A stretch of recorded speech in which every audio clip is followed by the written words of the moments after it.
Zonja e zotëri, mirëmbrëma, ky është Ditari I orës 19 këtu në A2-sien. Ndër zhvillimet kryesore do të ndiqni. Ardian Çapja plagoset në një tjetër atentat në Elbasan. 55 vjeçari është qelluar me snajper duke marrë plag në shpatull dhe është dërguar në spitalin e traumës në Tiranë. Policia gjen armën me të cilën u qellua në një makinë të djegur.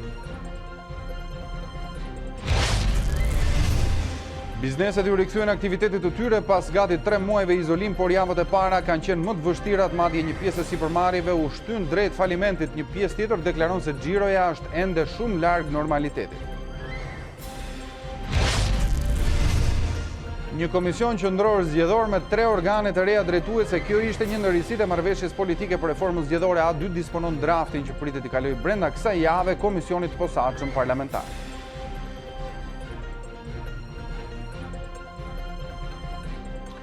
Mirëmbrëma, unë jam Arlin Disa, ndër të tjera gjatë kësaj hapësire informative do të ndiqni.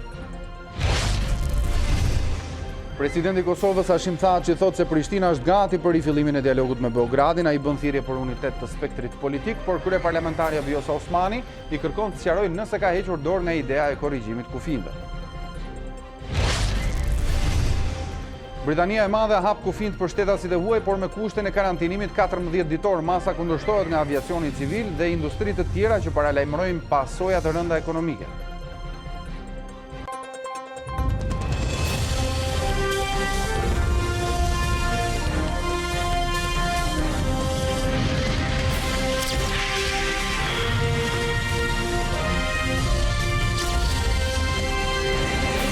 Ardian Çapja, një emër I njohur për policinë, ra pre sërish një atentati. 55 vjeçari u qellua me snajper nga kodra e Krastës, ndërsa mbeti I plagosur në shpatull. Atentatorët arritën të largoheshin, ndërsa policia gjeti mjetin e tyre të djegur.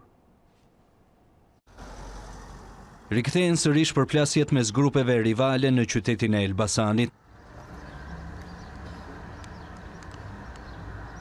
Kësaj here shënjestër e snajperit ishte Ardian Çapja. 55 vjeçari u qellua nga mali I Krastës nga një largësi e konsiderueshme. Ai sapo kishte dalë nga banesa në afërsi të hotelit në pronësi të tij, ndërsa plumbi e kapi në shpatull. Nga goditja Çapja u rrëzua dhe pësoi dëmtime të tjera në kokë. Atentati I ndodhur në orën 9 të mëngjesit të së hënës alarmoi të gjithë zonën, e cila kontrollohet nga afisi Çapja. Një pjesë e tyre bllokuan rrugën kryesore në dalje të Krastës, ndërsa aty mësohet se me shpejtësi kaloi dhe mjeti I atentatorëve. Ndonsa ata ju vun pas, atentatorët mundën të largoheshin dhe mendimin e personave të tjerë, të cilët dyshohet se qelluan në afërsi të lagjes së re. Ardian Çapja u dërgua fillimisht në spitalin e Elbasanit, por më pas u transportua në Tiranë te trauma. Gjendja e tij sipas mjekëve vijon të jetë e rënduar. Pak kohë më parë, Ardian Çapjas operacioni Forca e Ligjit I dërgoi formularin e vetdeklarimit. Sipas policisë, ai është I dyshuar për një sër vrasjesh me pagesë, por dhe I ka shpëtuar disa atentateve në qytetin e Elbasanit, I fundit me tritol poshtë automjetit të tij.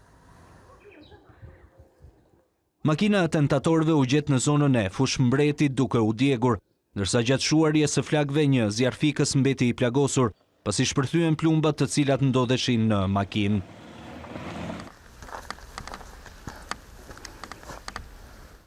Pas plagosjes së 55 vjeçarit, autorët kanë përdorur një mjet tip Volkswagen për t'u larguar nga vendngjarja.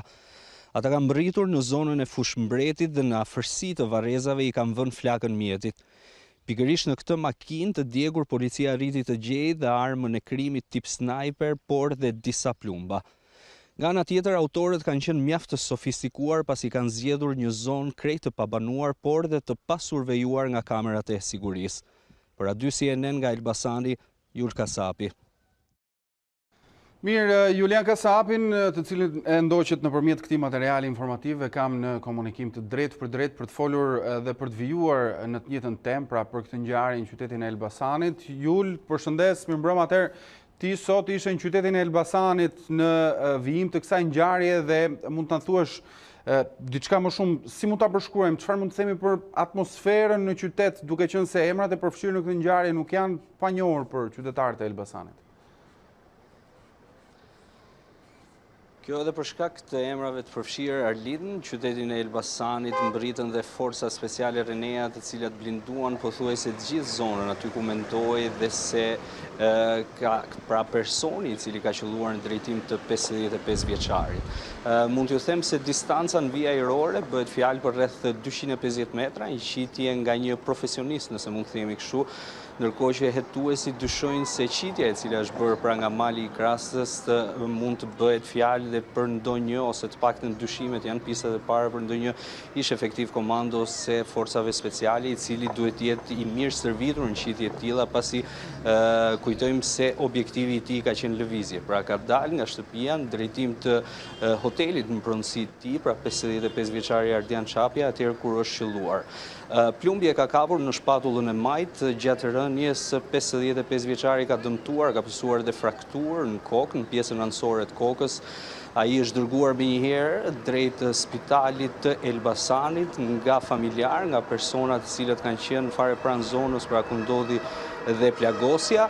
Më pas për një ndihmë më të specializuar ai është dërguar drejt traumës, aty është nënshtruar një operacioni për heqjen e plumbit, por rikujtojmë se operacioni ka qenë mjaft i vështirë, plumbi është hequr tashmë, ndërkohë që të paktën sipas mjekëve 55 vjeçari Ardian Çapja vijon të jetë në gjendje të rëndë kjo dhe për shkak të frakturave të mëdha që ka marrë në pjesën anësore të kokës.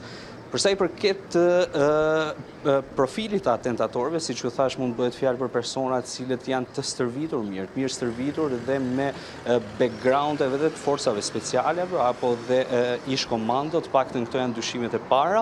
Ndërkohë, e gjithë zona ka qenë mbuluar nga pjesëtar të fisit Çapja, të paktën në rrugën kryesore, në unazën e qytetit të Elbasanit, aty ku ndodhet dhe mali i Krastës, atentatorët kanë dalë, pasi mali i Krastës ka vetëm një rrugë hyrje dhe një rrugë dalje, ata kanë dalë me shpejtësi, të paktën nga burime policore mësohet se një pjesë e të afërmve ose edhe personave që janë fare pranë fisit Çapja janë vënë në ndjekje të tyre, por që me sa duket edhe ky skenar ka qenë i parashikuar të paktën nga persona të cilët kanë qelluar në drejtim 55 vjeçarit, pasi u kanë ardhur në ndihmë dhe persona të tjerë të cilët kanë qelluar në afërsi të Fushmbretit, aty ku dhe pra atentatorët kanë arritur të largohen me mjetin e tyre tip Volkswagen.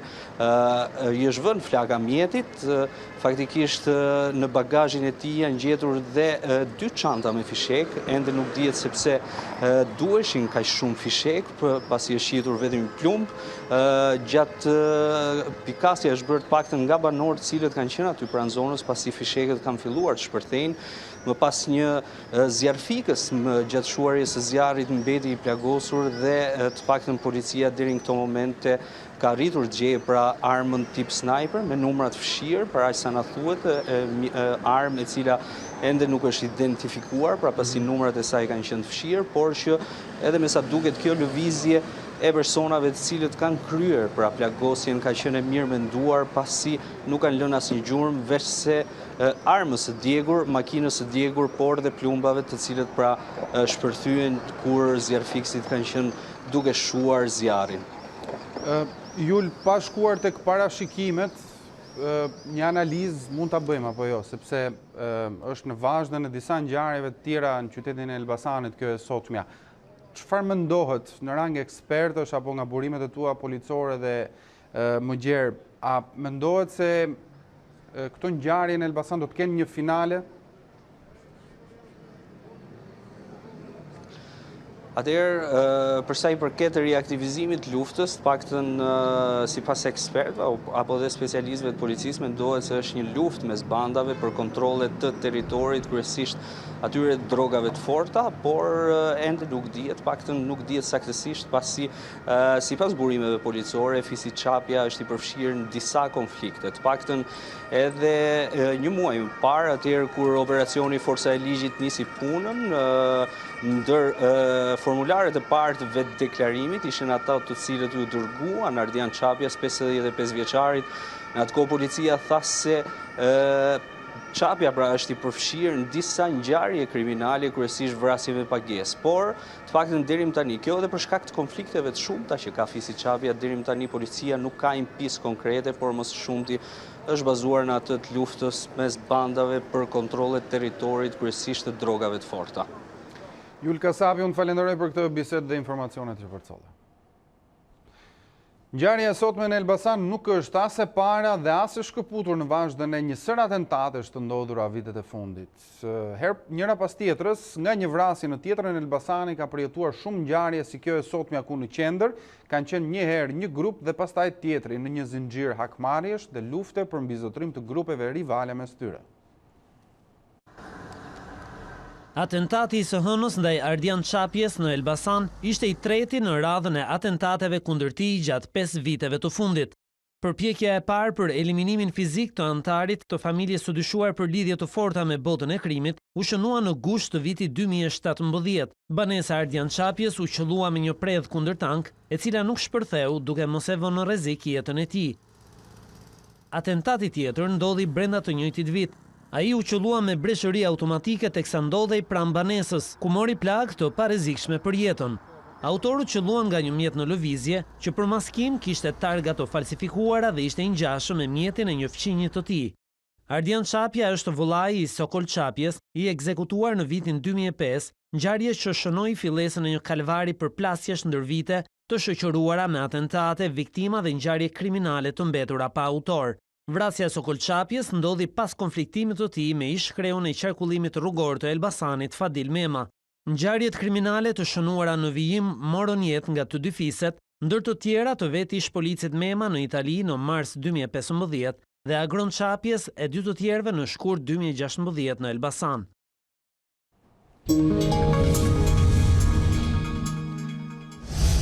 Shoqatat e transportit publik protestuan para Ministrisë Infrastrukturës duke paraqitur disa kërkesa si heqja e akcizës së naftës apo ulja e TVSH-s. Punonësit e këtij shërbimi kërkojnë kthim në punë, ndërsa drejtuesit e shoqatave e konsiderojnë të paarritshëm afatin 15 qershor në këto kushte. Kreu i transportit rrugor Blendi Gonxha tha në A2 se po hartohet një paketë ndihme. Është një hall shumë e rëndësishme e Republikës së Shqipërisë. Kur duhet edhe një javë nga rifillimi i transportit publik, shoqatat e këtij shërbimi protestuan para Ministrisë së Infrastrukturës duke kërkuar mbështetje. Kërkesa kryesore është heqja e akcizës naftës, që do të na lejonte me vërtet shumë rikthimin në shërbim. Kërkesa numër 2 ishte ulja e TVSH-s nga 20% në 0%. Gjithashtu një kërkesë tjetër numër 3 është njohja si shpenzimi i zbritshëm i naftës nga 43% që njihet aktualisht në 100% sepse është venda jonë e parë. Vetë instancat shtetërore po hartojnë një paketë ndihme. Do ketë edhe një suport, po punohet këtë javë që para datës 15 që hapet transporti, të kemi dhe mekanizmin, të kemi si me thënë të gjitha levat e duhura ligjore, në mënyrë që nëse mund ta quajmë edhe një paketë shtesë, po themi teknike për suportin e transportit të operatorëve, të funksionimit të tij. Nuk parashikohet rritje çmimit të biletave. Asnjëherë nuk është parë që të ketë rritje çmimi i biletave për arsye sepse situata ekonomike e gjithë popullit në Shqipëri është shumë e vështirë dhe nuk do ta përballoni një rritje çmimit të biletës. Gjendja e transportit përgjatë këtyre 3 muajve të pandemisë ka qenë vërtet shqetësuese. Punëtor, student, ka pasur njerëz që kanë pasur nevojë të mjekohen, pra ka pasur raste që bënin 3 orë në këmbë për të shkuar në spital për të mjekuar. Ka pasur raste që nuk kanë marrë dot pjesë në aktivitetet që duhet merrnin apo në punësim dhe kanë humbur dhe vendet e punës për shkak të transportit. Në protest marrin pjesë punonjës nga të gjitha rrethet. Shenjat e bajramzurit kështu. Si duke ka zbarku. Faturinot kërkojnë rikthimin sa më shpejt në punë. Në 3 muaj na dhan 400.000 lekë. Me 400.000 lekë nuk përballojnë dot asgjë gjë. Këta duhet të arrini marrëveshje me transportin që ne të fillojmë punë. Marshimi vjoj për rreth 1 orë dhe gjithçka kaloi pas një konfrontimi efektiv të pakët të policisë që ndodheshin aty. Nëse kërkesat nuk do të plotësohen brenda datës 15 qershor, kur do të nisë punën transporti publik, shoqatat paralajmërojnë për shkallëzimin e protestave. Ndërkohë, paketa që flitet se do të mbështes këtë sektor, pra transportin urban, është publikuar pak më herët nëpërmjet një statusi në rrjetet sociale nga kreu i qeverisë Edi Rama, i cili shkruan se transporti ky sektor pra do të mbështetet përmes njohjes si shpenzim të zbritshëm të 100% konsumit të naftës, pra shkon nga 43% që njihet, do të shkojë në 100%. Mëtej zero taksa dhe po ashtu zero tarifa vendore deri në 31 dhjetor të këtij viti, në vitin 2020, dhe brenda këtij viti do të kryhet reforma e plot ligjore fiskale e sektorit dhe në 1 janar të vitit të ardhshëm, thot kryeministri, do të nisë zbatimi i saj me biletën elektronike si një hap i parë. Ndërkohë, me datën e rinisjes së transportit urban, kryeministri thot se ai do të vihet në jetë sipas protokollit miratuar të sigurisë shëndetësore dhe reagimin e tij e mbyll duke thënë se ndalohet kategorikisht rritja e çmimit të biletës për qytetarët. Ky është publikimi i kryeministrit pak minuta më herët, ku ka bërë të ditur për transportin publik një pjesë të paketës ndihmëse. Vijojmë te me të tjera informacione. Bizneset në teren po përballen me rënje të fortë të xhiros, thuajse të gjitha aktivitetet ekonomike kanë më pak klientë dhe qarkullojnë më pak para. Një sinjal as pak i mirë për ekonominë shqiptare është rritja e së cilës bazohet në masën 60% të konsumit i brendshëm. Për mbi një muaj tashmë qeveria ka hequr të gjitha kufizimet duke lejuar edhe bizneset që të rinisin aktivitetin e tyre, por ajo çfarë zbuluar këtë javë është një krizë e thellë konsumi, për të treguar që askush nuk i shpëton krizës. Muaj të tërë në izolim dhe mungesat e ardhurave për 10 mijëra familje kanë dhënë një ndikim të fortë negativ në ekonomi. Situata në terren flet qartë për një krizë të thellë që pohohet nga të gjitha bizneset. Javët e para të rifillimit të aktivitetit kanë qenë më të vështirat, madje një pjesë e sipërmarrjeve u shtyn drejt falimentit, pjesa tjetër deklaron sot se xhiroja është ende shumë larg normalitetit. Me javët më përpara është më mirë xhiroja, e krahasuar nuk është kështu, siç ka qenë ditët e para, se njerëzit kanë filluar punën, normalitetin të rikthehen, por ka prapë nevojë. Një punonjës se nuk e kemi, kështu që. Me ditë, nuk e se ka pasur një kështu, në një xhiro, pa parë si ka qenë para karantinës, ka gati të 20%. Puna ka ardhur gjithmonë në ulje, por na marrin një çike dhe klientët e çikëshu, si punë në zbritje. Njerëzit tash nuk para kanë lek, vendet e punës janë shkurtu. Secili shef atë interesin e vetë familjen e ngushtë me 5 lekë dhe i harxhon aty. S'ka nevojë më e thotë të bëjnë kombo se me biçikletë. Përballë pasigurive të situatës dhe rënies së të ardhurave që ata marrin, konsumatorët deklarojnë se janë të stepur për të kryer çdo shpenzim që nuk hyn në listën e shportës bazë.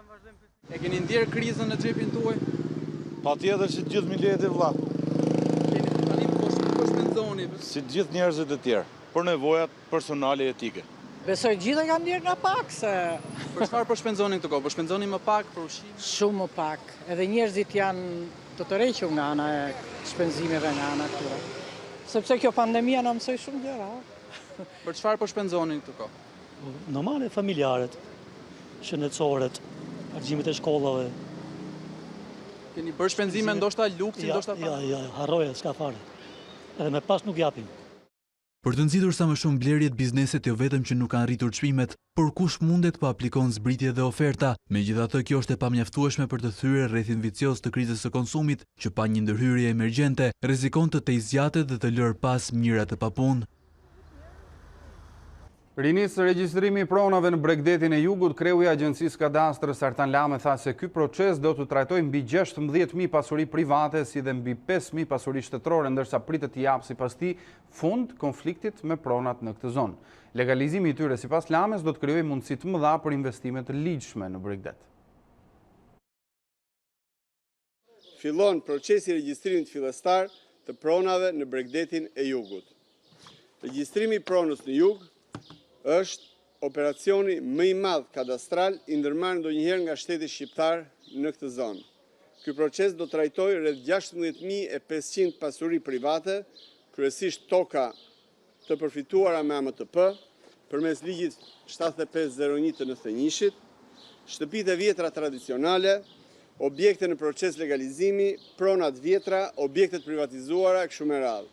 Gjithashtu, procesit do trajtojë dhe rreth 5200 pasuri shtetërore, kryesisht pronat institucioneve publike, të infrastrukturës bujqësore dhe rrugore, pronat njësive vendore, kullota, pyje dhe objektet tjera të kësaj kategorie. Pas përmbylljes së këtij procesi, që do të zgjasë disa muaj, në Bregdetin e Jugut do të krijohet mundësia për investime të ligjshme, që nga i pronari që do që të hapi 1, 2 apo 3 dhoma për turistët ke shtëpia e vet, dhe deri te komplekset dhe hotelet turistike të mëdha.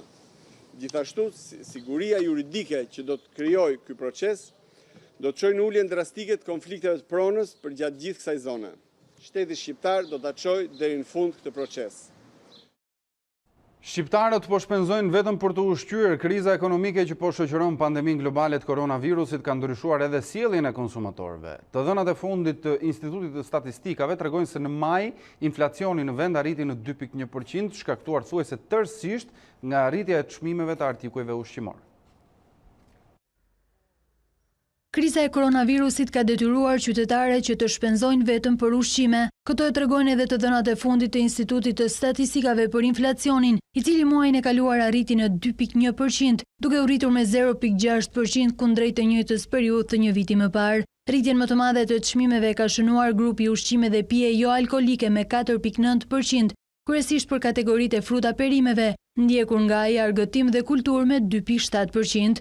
Konsumatorët kanë paguar më shtrenjtë edhe për kafenet dhe restorantet, çmimet e të cilëve u rritën ndjeshëm gjatë majit, kohë kur i nisën aktivitetin pas më shumë se 2 muaj pezullim. Një shtrenjtim jo të vogël muajin e kaluar ka parë edhe grupi i qira, ujë, lëndë, djegëse dhe energji me 1.4%, ndërkaq çmimet e transportit nga ana tjetër, një nga sektorët më të goditur për shkak të pandemisë ulën me 3.7%, pasuar nga grupi i veshje dhe këpucë me 0.7% kundrejt të njëjtës periudhë të një viti më parë. Pavarësisht se ekonomia është hapur plotësisht, bizneset po hasin vështirësi të mëdha. Për Zef Shtjefnin, prodhues në industrinë e ndërtimit, kredia për pagat nuk është e mjaftueshme. Sipas tij, qeveria duhet të ofrojë ndihmë përmes bankave në formën e overdrafteve me interesa të ulta. Bizneset e mëdha që kanë nisur aktivitetin po përballen me vështirësi të shumta, çka do të thotë se futja në shinat normale të ekonomisë do të kërkojë shumë kohë. Për prodhuesin e industrisë së ndërtimit Zef Shtjefni, lehtësia në kreditim për pagat e punonjësve nuk mjafton për të ndihmuar kompanitë e mëdha. Qeveria investon për veten e saj, nëse përmes sistemit bankar, i cili njeh shumë mirë gjendjen e bizneseve që janë aktive e rentabel, në formën e overdrafteve që të mos paguajnë vetëm punonjësit, sepse punonjësit janë vetëm një zë e shpenzimeve tona. Se ç'logjik ka që të paguajnë punonjësit kur s'kam lek të paguaj energjinë elektrike. Fiken dritat me një herë. Ne duhet i kemi këto ndihma në formën e overdraftit përmes bankave me interesa të ulta ose zero. Bizneset e mëdha janë gjeneruesit kryesor të vendeve të punës në Shqipëri, me mbi 217.000 të punësuar në të gjithë vendin dhe me një kontribut për i 56.3% të prodhimit të përgjithshëm kombëtar.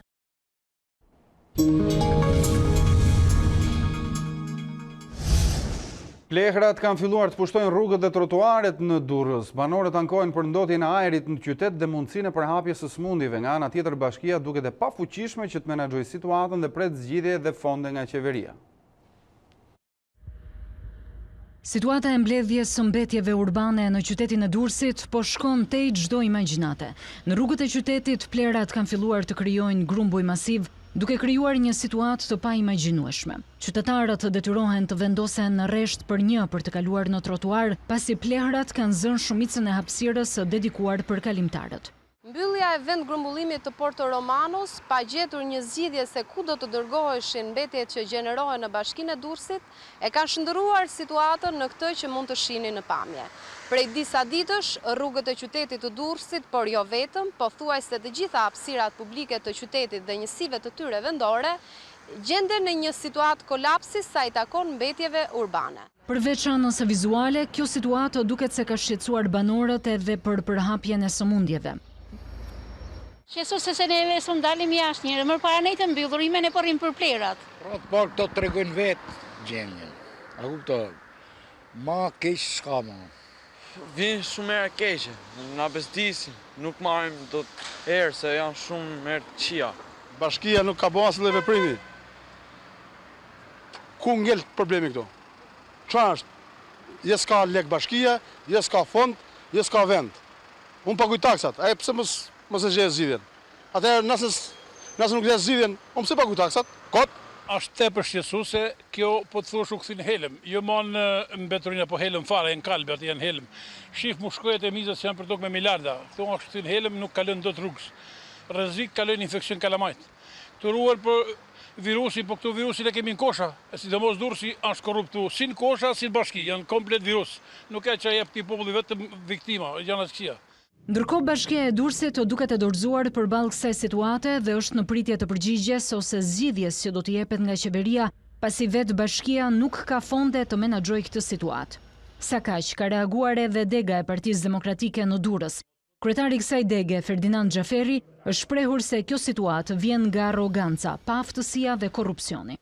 Ky dështim vjen nga arroganca, vjen nga paaftësia, vjen nga korrupsioni.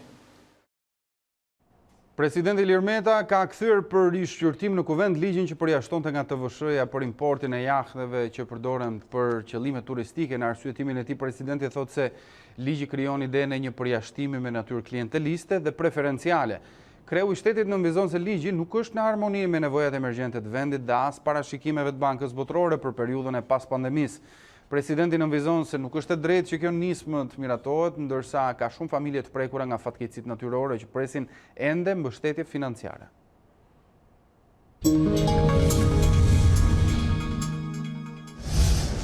Ashtu siç u tha para disa ditësh se topi ishte në fushën e opozitës për të miratuar kodin e ri zgjedhor, sot mund të themi se topi ka kaluar në parlament. Kodi elektoral i miratuar mbrëmjen e së premtes vonë tashmë do të kërkojë votat edhe të opozitës në kuvend. Teksa ata i kërkojnë një tryezë zotit Ruçi, shifrat tregojnë se shumica e votave të tyre ka qenë pro shumicës.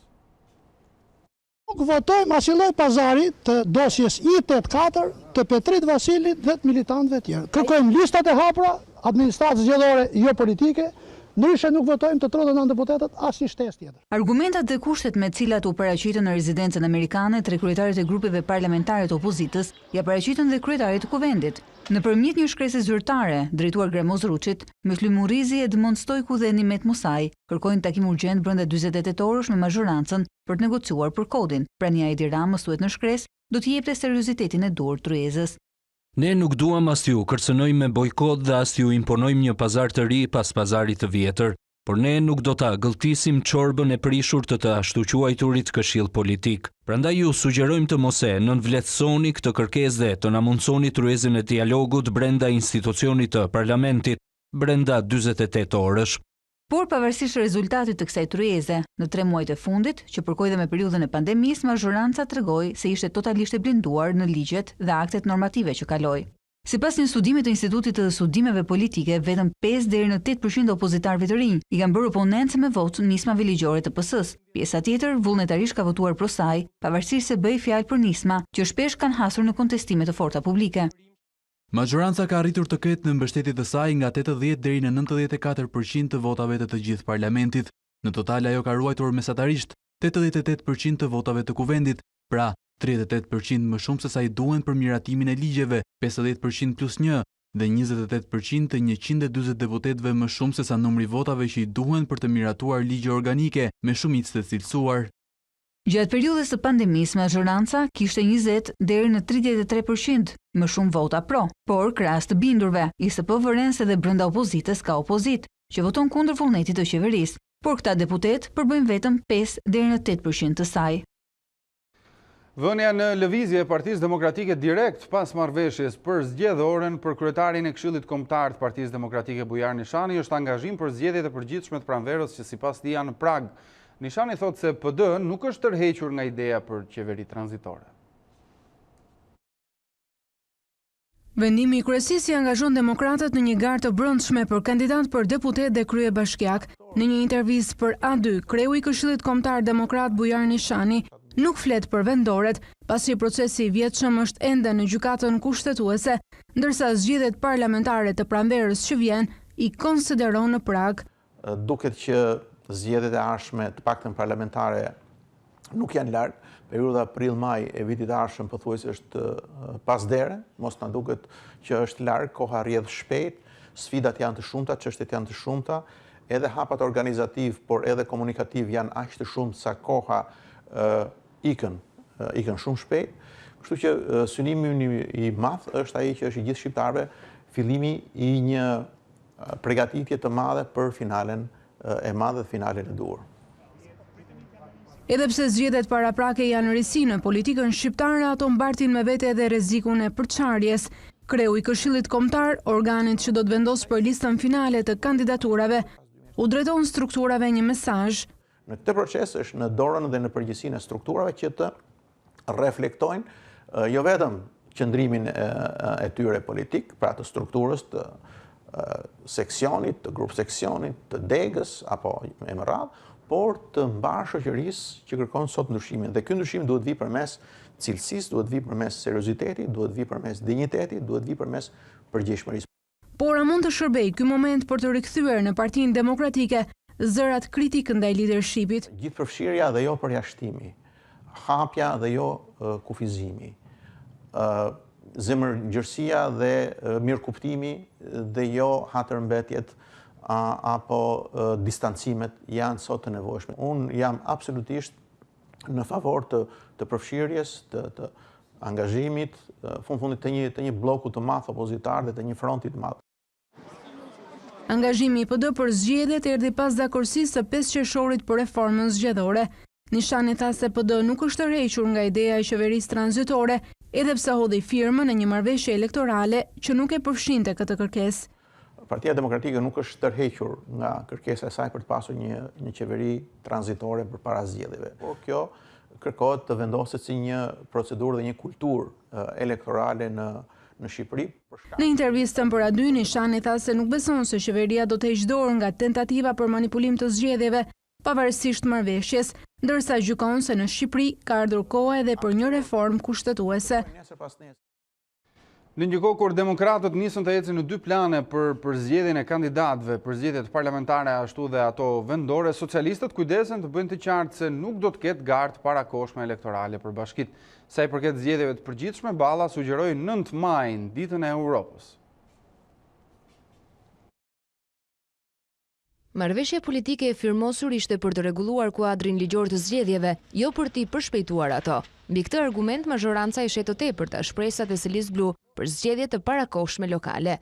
Zoti Basha nuk di se si të mbaj Xhelal Mziun me gajret, i thon nga zona e Xhelalit, dhe synon që t'i gënjej përsëri zgjedhjet për organet e pushtetit vendor. Duhet të jenë me ndryshimet e reja në kod në 15 prill, 15 maj të vitit 2023. Numri 2 i socialistëve i ka sugjeruar presidentit Meta 9 majin si datë të mundshme për zgjedhjet e përgjithshme. Ne socialistët jemi shumë dakord që data fitores mbi fashizmin apo dita e Europës të jetë një ditë që shqiptarët të shprehin vullnetin e tyre të lirë. Lidhur me kandidaturën e fundit për kreun e KLSH-s që presidenti ka dërguar në kuvend, Balla premtoi se do merret seriozisht në konsiderat, por konfirmoi planet për krijimin e një mekanizmi zhbllokues. Sa e rëndësishme është gjetja e një zgjedhje përfundimtare që t'i japi fund kaosit në cilën është zhytur institucioni i kontrollit lartë të shtetit, i cili është periodikisht në vakancë të drejtimit për shkak të marrimit mandatit. Unë mendoj që mekanizmat zhbllokues nuk janë kurrë uzurpues. Balla nuk pranoi të tregonte nëse mazhoranca do të vijojë me hetimin parlamentar për shkarkimin e presidentit, tashmë që 2 raporte të Venecias këshillojnë për të kundërtën. Kthimi i marrëveshjes politike për reformën zgjedhore në amendamente ligjore nisi të shtunën dhe tashmë është përfunduar nga ekspertët. A2 disponon draftin që pritet të kalojë brenda kësaj jave komisionit posaçëm parlamentar, ku dallon funksionimi i KQZ-së, kompetencat dhe mënyra se si do të zgjidhet. Ekspertët ligjor të Këshillit Politik kanë përkthyer tashmë në amendamente marrëveshjen e firmosur në anglisht të premten e kaluar.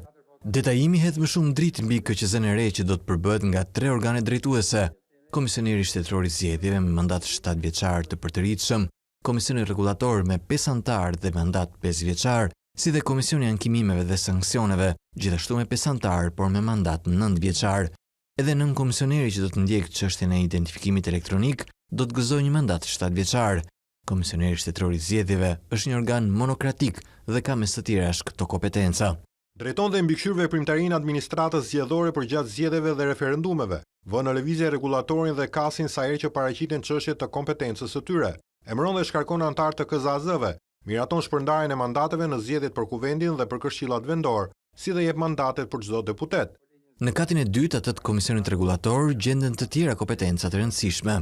Regulatori shërton dhe miraton projekt aktet e përgatitura nga administrata e KQZ-s për kufit e zonave të administrimit zgjedhor, numri të mandateve për çdo zonë zgjedhore për zgjedhjet në kuvent, përdorimin e sistemeve apo pajisjeve të teknologjisë së informacionit për të mbuluar aspekte apo procedura të veçanta të procesit zgjedhor ose heqjen e tyre nga përdorimi, zhvillimin për herë të parë të votimit nga jashtë vendit, rezultatin përfundimtar të zgjedhjeve në shkallë vendi.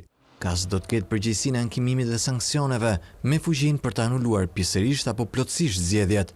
Vendos për shpalljen e pavlefshme të zgjedhjeve në një ose më shumë qendër votimi, në një ose më shumë zona zgjedhore apo në të gjithë vendin, si dhe përsëritjen e pjesshme ose të plotë të zgjedhjeve. Shërton dhe zgjidh në rrugë administrative ankesat e subjekteve zgjedhore ndaj vendimeve të KZAZ-ve. Vlerëson performancën e zyrtarëve zgjedhor për çështjet që shërton. Vendos masa disiplinore ndaj zyrtarëve zgjedhor, sanksione administrative kundër subjekteve apo kandidatëve. Antarët e të 3 organeve duhet votojnë në kuvent me shumicë të cilësuar prej 3/5 dhe nëse kjo nuk arrihet, atëherë hidhen në short mes listës së kandidatëve që një komision i posaçëm i ka dërguar seancës. Paraqitja e kandidaturave bëhet nëpërmjet vetofrimit ose propozimit nga grupet parlamentare ose deputetët e veçantë. Komisioni i posaçëm parlamentar vlerëson me pikë kandidatët që plotësojnë kushtet dhe kriteret e përcaktuara. Komisioni paraqet kuvendit për votim listën e kandidatëve, e cila përmban deri në 20 emra kandidatësh kalues me vlerësimin më të lartë. Drafti që pritet kalojë në kuvend kujdeset dhe për fatin e antarëve aktual të KQZ-s, duke u lejuar të gëzojnë pagat deri në përfundim të mandatit.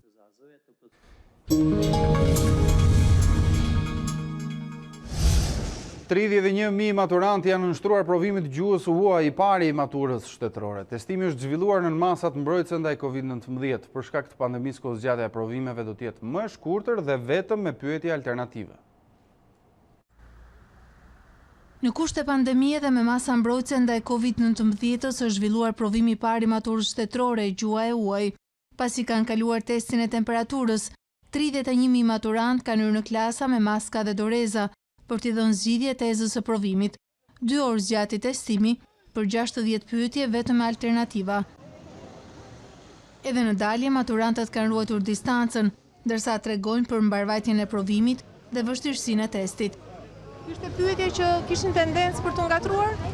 Kishte, po jo dhe aq, domethënë, mund të them një 10 nga 60 pyetje që ishin mund të ishin të ngatrueshme, shumica ishin shumë goxha të lehta. Po shumë tregove apo të treguan? Nuk bëj snitch, nuk spionoj me thonë drejt. Kishte pyetje që ishin jashtë programit? Jo, ishin të gjitha brenda programit.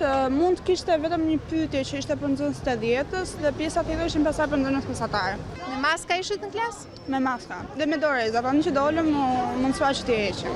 Mjaftuan 2 orë kohë? Ishin 60 pyetje. Ishin mos të nevojshme. Për shkak të pandemisë këtë vit, çdo shkollë është qendër provimi. Veç administratorëve më të shtuar në numër, janë të pranishëm edhe punonjës të shëndetësisë, të cilët verifikojnë respektimin e masave ndaj COVID-19-s. Drejtuesit e Ministrisë së Arsimit kanë deklaruar se pandemia nuk do të cënojë standardin e maturës shtetërore. Çdo nxënës që kapet duke kopjuar do t'i digjet shkolla për një vit. Ndërkohë, të gjitha testet do të vlerësohen vetëm në Tiranë përmes korrigjuesit elektronik, ndërsa në 18 qershor maturantët mbyllin të gjitha provimet e maturës për të pritur më pas udhëzimet për hyrje në universitete.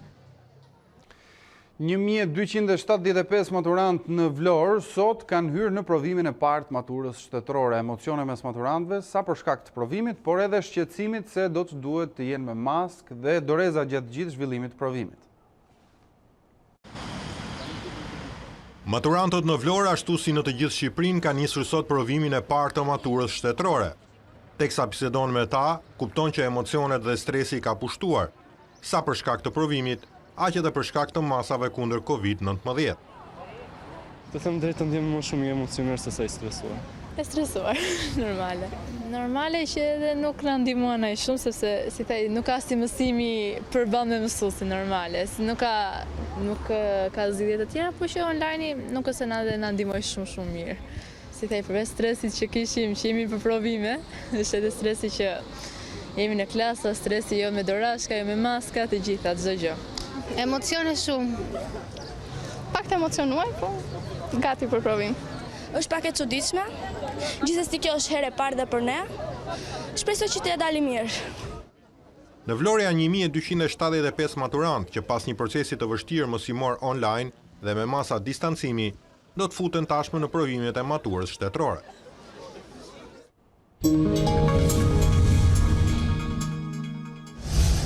Aleanca për mbrojtjen e teatrit ka depozituar një tjetër kallëzim në prokurorinë e Tiranës, këtë herë ndaj anëtarëve të Këshillit Bashkiak. Artistët e cilësojnë vendimin për shembjen e teatrit kombëtar antiligjor dhe jo në kompetencë të bashkisë.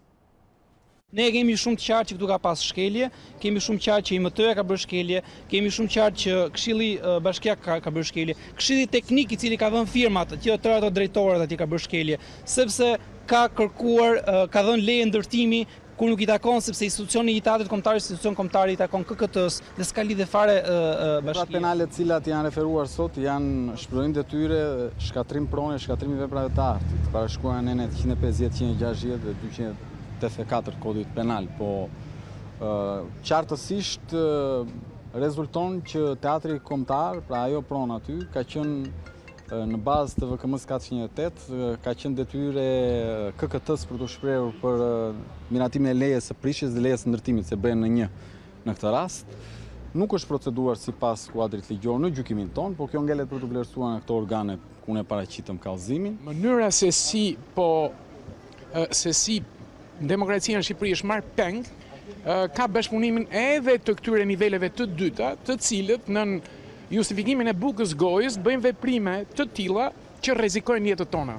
Kështu që thirrja ime është për ndërgjegjen e gjithë shoqërisë që duhet reaguar, sepse vetëm ne, aktivistët për mbrojtjen e teatrit, sigurisht që nuk mund ta zgjidhim problemin në Shqipëri, por shembulli jon sigurisht që mund ta zgjidhi. Nuk mund të bëhen shkelje flagrante kur jetët tona u rrezikuan në mes të ditës në sytë të gjitha kamerave si rezultat i këtyre firmave, të këtyre njerëzve, dhe njerëzit dhe shoqëria mos reagojë.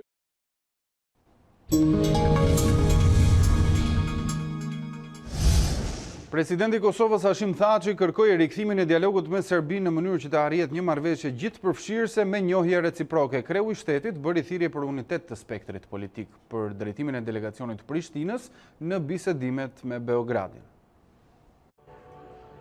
Kosova është e gatshme të rikthehet në tryezën e negociatave me Serbinë, pohimi erdhi nga presidenti Hashim Thaçi, disa ditë pas largimit të masave të reciprocitetit. Kreu i shtetit mbështeti vazhdimin e dialogut me synimin për të arritur njohjen reciproke dhe për shpejtimin e antarësimit të Kosovës në Organizatën e Kombeve të Bashkuara. Për të arritur këtë, Thaçi kërkoi unitet nga spektri politik.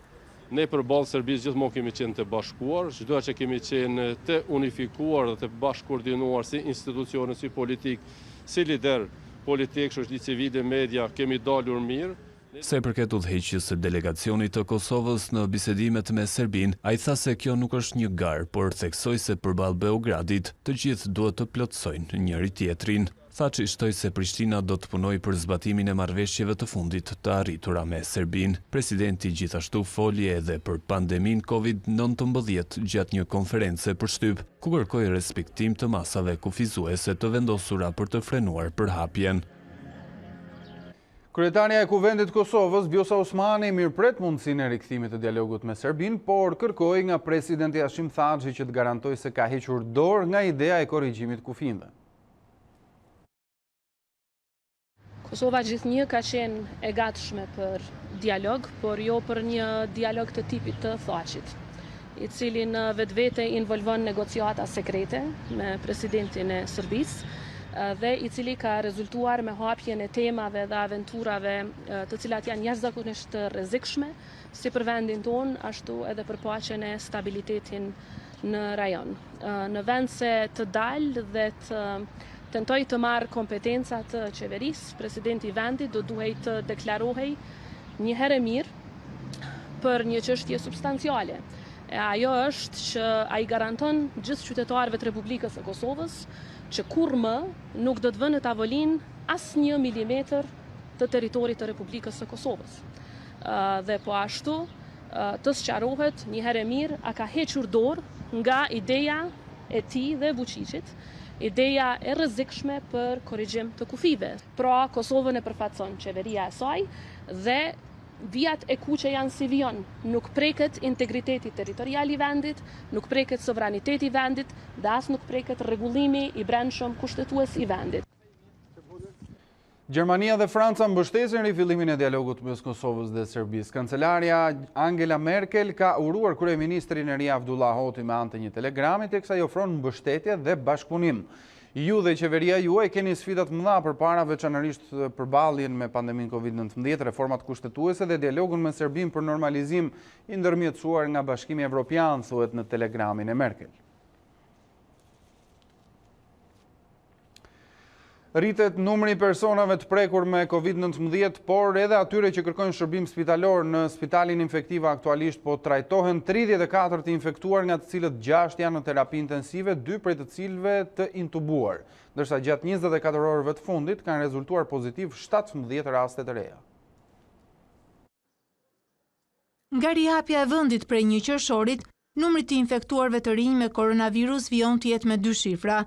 Tirana, Shkodra dhe Kruja janë vatrat më të nxehta të Covid-19-s. Edhe 17 raste të reja të konfirmuara orët e fundit janë nga këto qytete, kontakte të prekurve të mëparshëm dhe personel shëndetësor. 8 raste janë në Tiranë, 6 raste në Shkodër dhe 3 raste në Kamës. Rastet e konfirmuara janë kontakte të rasteve të mëparshme pozitive, por dhe raste të reja, përkatësisht në proces hetimi në Tiranë dhe në Shkodër. Janë testuar në 24 orët e fundit dhe 19 personel shëndetësor, prej cilëve 3 kanë rezultuar pozitiv, si kontakte të mëparshme, dhe 1 personel është shëruar në 24 orët e fundit. Epidemiologët thonë se pavarësisht shërimeve ditore, janë arritur shtrimet në spital.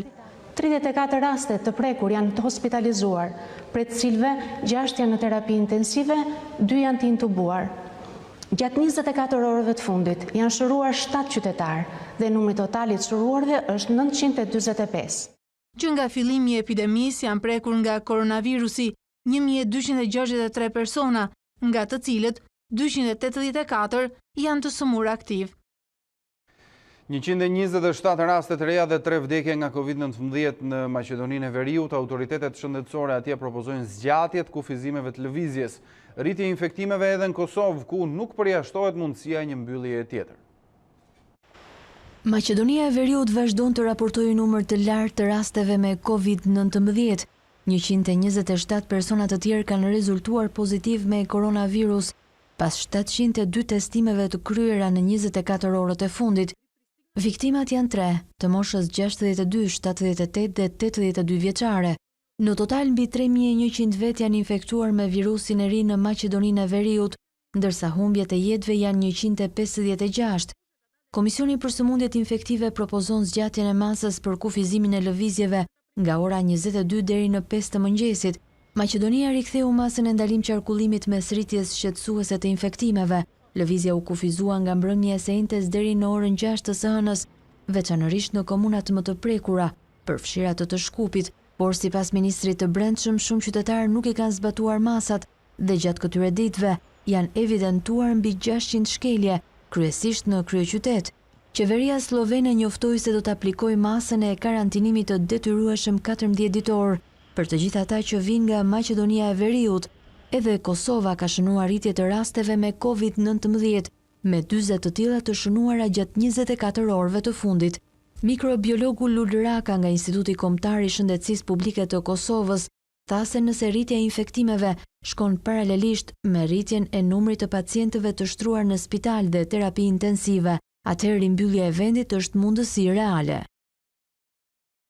Pas një jave me masa shtrënguese për shkak të pandemisë Covid-19, Kosova ka lehtësuar procedurat në kufi. Lehtësimi i masave ka bërë që fluksi në pikën e kalimit kufitar të Morinës të jetë mjaft i lartë.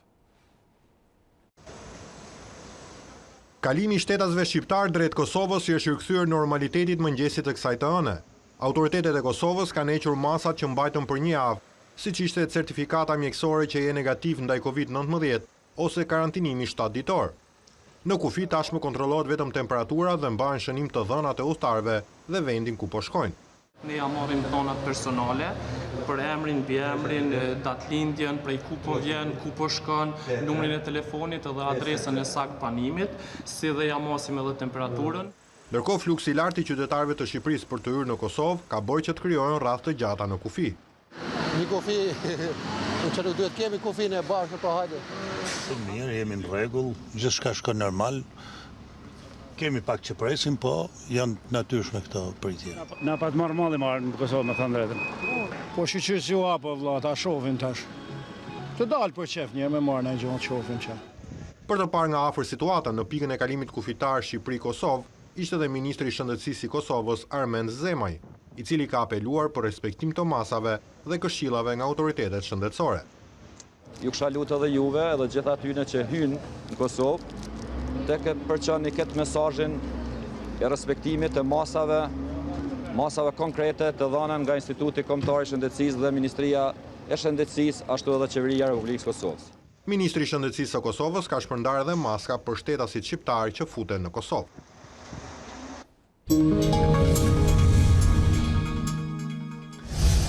Ish sekretari Amerikan i Shtetit Colin Powell kritikoi ashpër presidentin Amerikan Donald Trump për reagimin ndaj protestave kundër racizmit. Sipas republikanit, kreu i Shtëpisë së Bardhë nuk i është përmbajtur kushtetutës.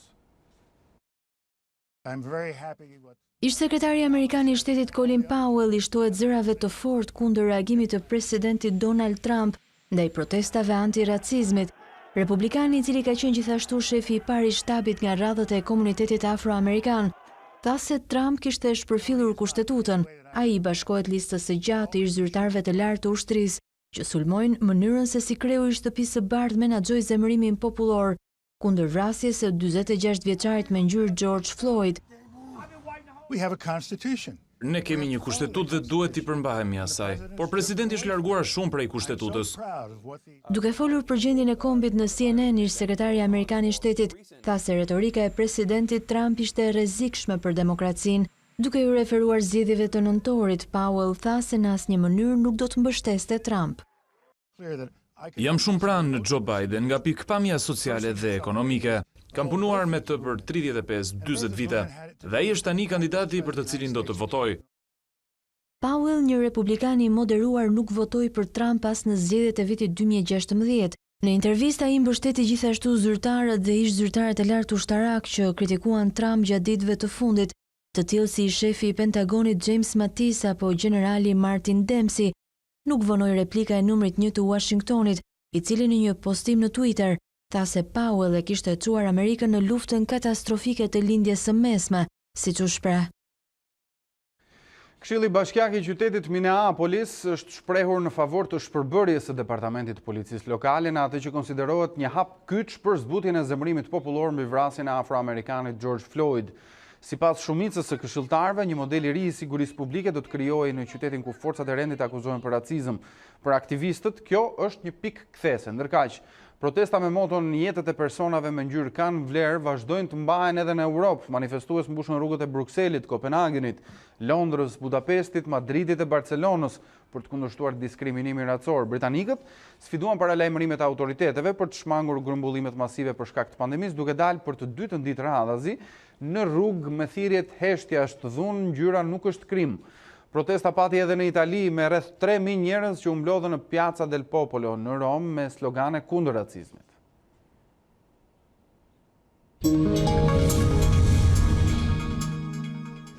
Ju përshëndes, jemi sërish bashk në ditarin e mbrëmjes këtu në A2 CNN. Ashtu si që tha para disa ditësh se topi ishte në fushën e opozitës për të miratuar kodin e ri zgjedhor, sot mund të themi se topi ka kaluar në parlament. Kodi elektoral i miratuar mbrëmjen e së premtes vonë, tashmë do të kërkoj votat edhe nga opozita në kuvend.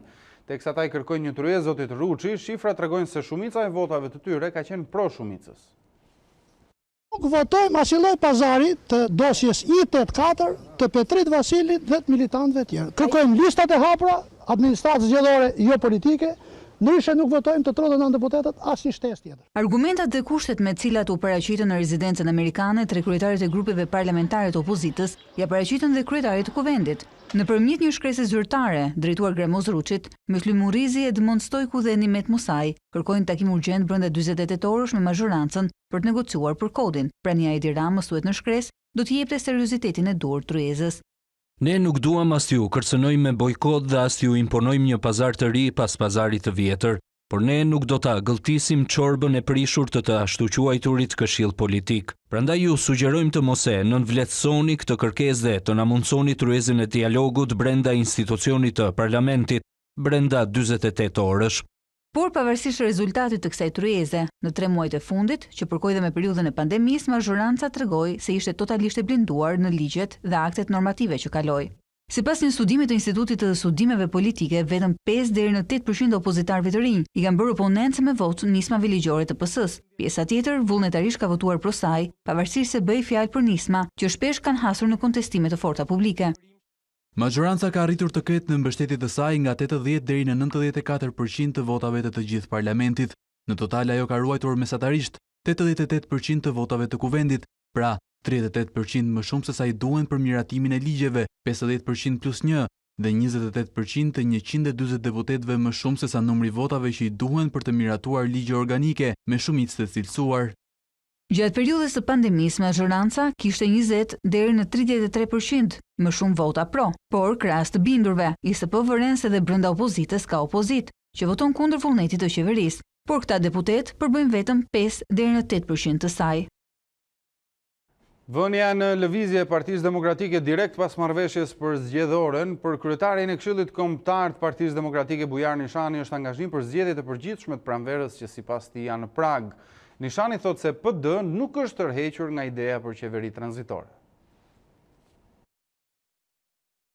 Vendimi i kryesisë i angazhon demokratët në një garë të brendshme për kandidat për deputet dhe kryebashkiak.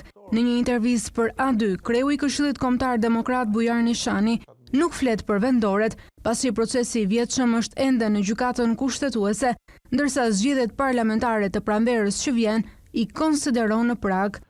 Duket që zgjedhjet e ardhshme të paktën parlamentare nuk janë larg. Periudha prill-maj e vitit të ardhshëm pothuajse është pas dere, mos na duket që është larg, koha rrjedh shpejt, sfidat janë të shumta, çështjet janë të shumta, edhe hapat organizativ, por edhe komunikativ janë aq të shumtë sa koha ikën shumë shpejt. Kështu që synimi i madh është ai që është i gjithë shqiptarëve, fillimi i një përgatitje të madhe për finalen e madhe dhe finalen e duhur. Edhe pse zgjedhjet paraprake janë risi në politikën shqiptare, ato mbartin me vete edhe rrezikun e përçarjes. Kreu i Këshillit Kombëtar, organit që do të vendos për listën finale të kandidaturave, u drejton strukturave një mesazh.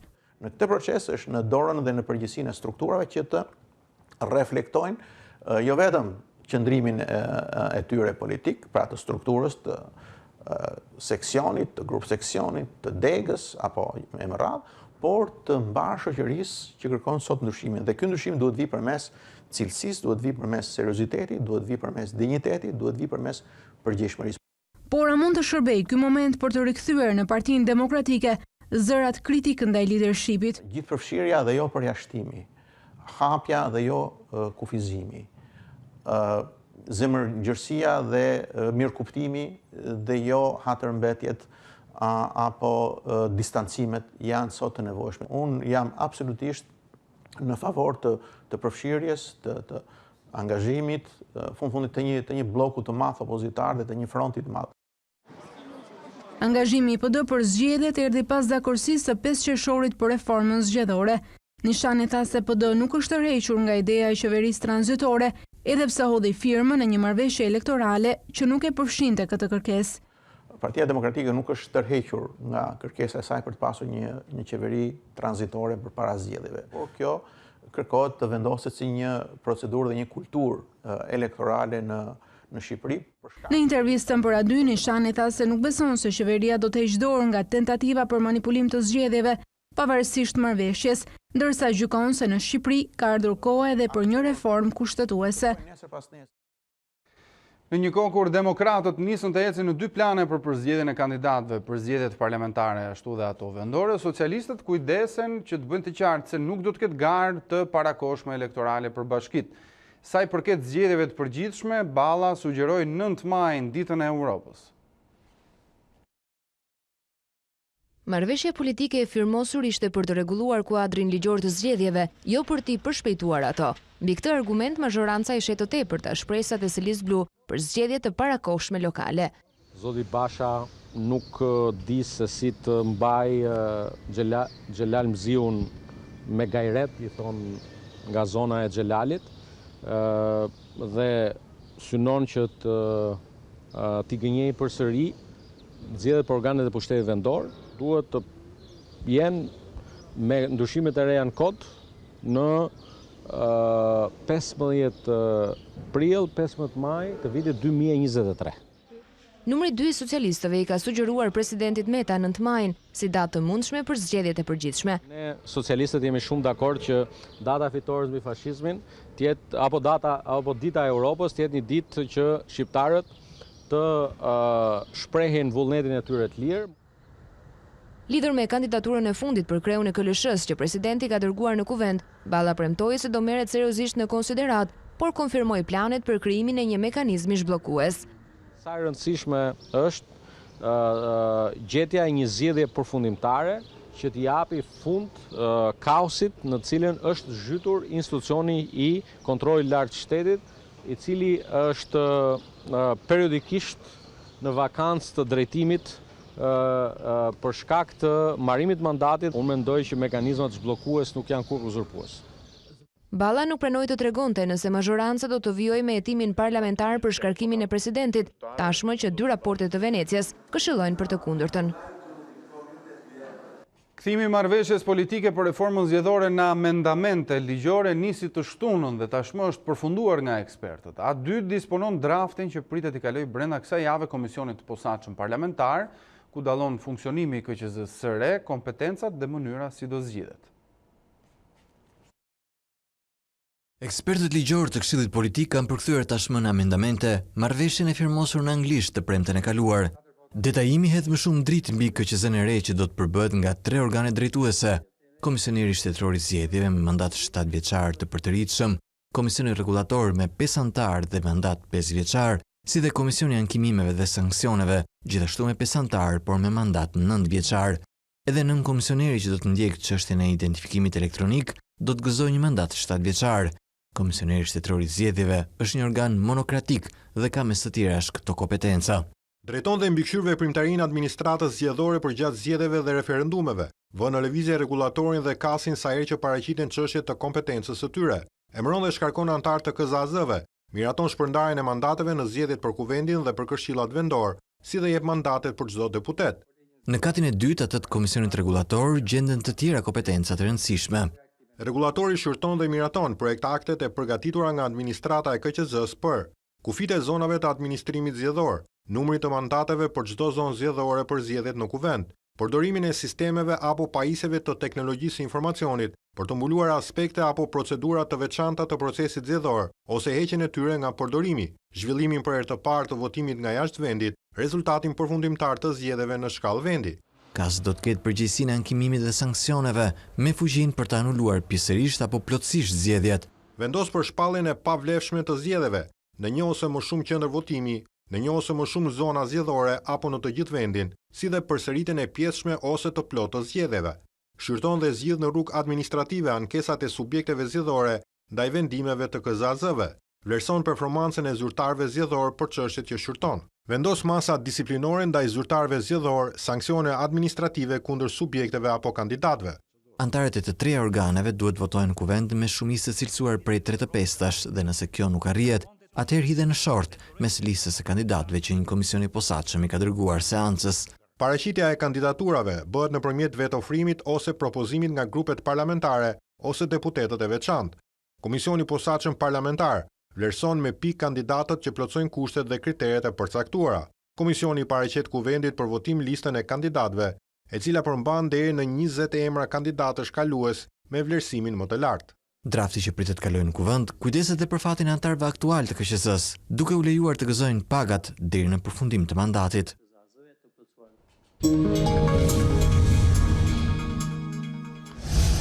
Ardian Çapja, një emër i njohur për policinë, rastërisht prej një atentati 55 vjeçari u qellua me snajper nga kodra e Krastës, ndërsa mbeti i plagosur në shpatull. Atentatorët arritën të largoheshin, ndërsa policia gjeti mjetin e tyre të djegur. Rikthehen sërish përplasjet mes grupeve rivale në qytetin e Elbasanit.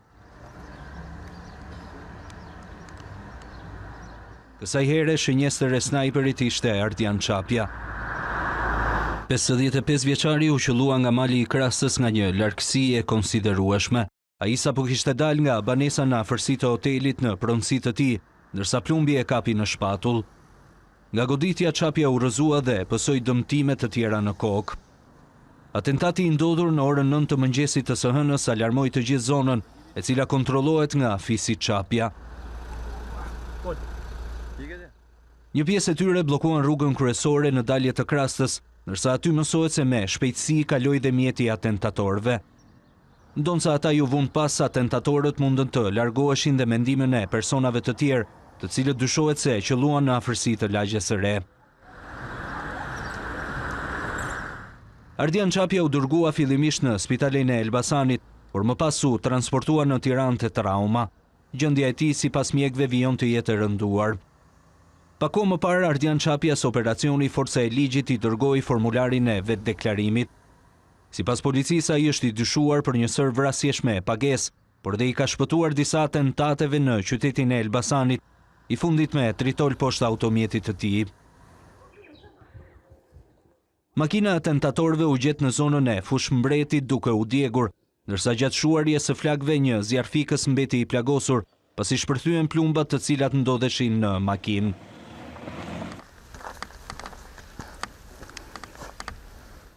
Pas plagosjes së 55 vjeçarit, autorët kanë përdorur një mjet tip Volkswagen për t'u larguar nga vendngjarja. Ata kanë mbërritur në zonën e Fushmbretit dhe në afërsi të varrezave i kanë vënë flakën mjetit. Pikërisht në këtë makinë të djegur policia arriti të gjejë dhe armën e krimit tip sniper, por dhe disa plumba. Nga ana tjetër, autorët kanë qenë mjaft të sofistikuar pasi kanë zgjedhur një zonë krejt të pabanuar, por dhe të pasurvejuar nga kamerat e sigurisë. Për aty CNN nga Elbasani, Jul Kasapi. Ngjarja e sotme në Elbasan nuk është as e para dhe as e shkëputur në vazhdën e një sër atentatësh të ndodhura në vitet e fundit. Njëra pas tjetrës, nga një vrasje në tjetrën e Elbasani ka përjetuar shumë ngjarje si kjo e sotmja, ku në qendër kanë qenë një herë një grup dhe pastaj tjetri në një zinxhir akmarrjesh dhe luftrash për mbizotrim të grupeve rivale mes tyre. Atentati i së hënës ndaj Ardian Çapjes në Elbasan ishte i treti në radhën e atentateve kundër tij gjatë 5 viteve të fundit. Përpjekja e parë për eliminimin fizik të antarit të familjes së dyshuar për lidhje të forta me botën e krimit u shënua në gusht të vitit 2017. Banesa Ardian Çapjes u qëllua me një predh kundër tank, e cila nuk shpërtheu duke mos e vënë në rrezik jetën e tij. Atentati tjetër ndodhi brenda të njëjtit vit. Ai u qëllua me breshëri automatike teksa ndodhej pranë banesës, ku mori plagë të parrezikshme për jetën. Autorët qëlluan nga një mjet në lëvizje, që për maskim kishte targa të falsifikuara dhe ishte i ngjashëm me mjetin e një fqinjit të tij. Ardian Çapja është vëllai i Sokol Çapjes, i ekzekutuar në vitin 2005, ngjarje që shënoi fillesën e një kalvari për plasjesh ndër vite, të shoqëruara me atentate, viktima dhe ngjarje kriminale të mbetura pa autor. Vrasja e Sokol Çapjes ndodhi pas konfliktimit të tij me ish-kreun e qarkullimit rrugor të Elbasanit, Fadil Mema.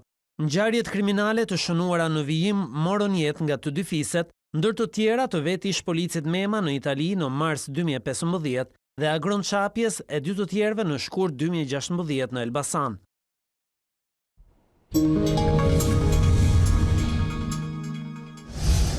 Shoqatat e transportit publik protestuan para Ministrisë Infrastrukturës, ku paraqiten disa kërkesa, siç janë heqja e akcizës së naftës apo ulja e TVSH-s. Punojësit e këtij shërbimi kërkojnë kthim në punë, ndërsa drejtuesit e shoqatave konsiderojnë të paarritshëm afatin 15 qershor në këto kushte. Kreu i transportit rrugor Blendi Gonxha ndërkohë tha këtu në A2 se po hartohet një paketë ndihme. Është një hall shumë e rëndësishme e Republikës së Shqipërisë. Kur duhet edhe një javë nga rifillimi i transportit publik, shoqatat e këtij shërbimi protestuan para Ministrisë së Infrastrukturës duke kërkuar mbështetje. Kërkesa kryesore është heqja e akcizës naftës, që do të na lehtësonte me vërtet shumë rikthimin në shërbim. Kërkesa numër 2 ishte ulja e TVSH-s nga 20% në 0%.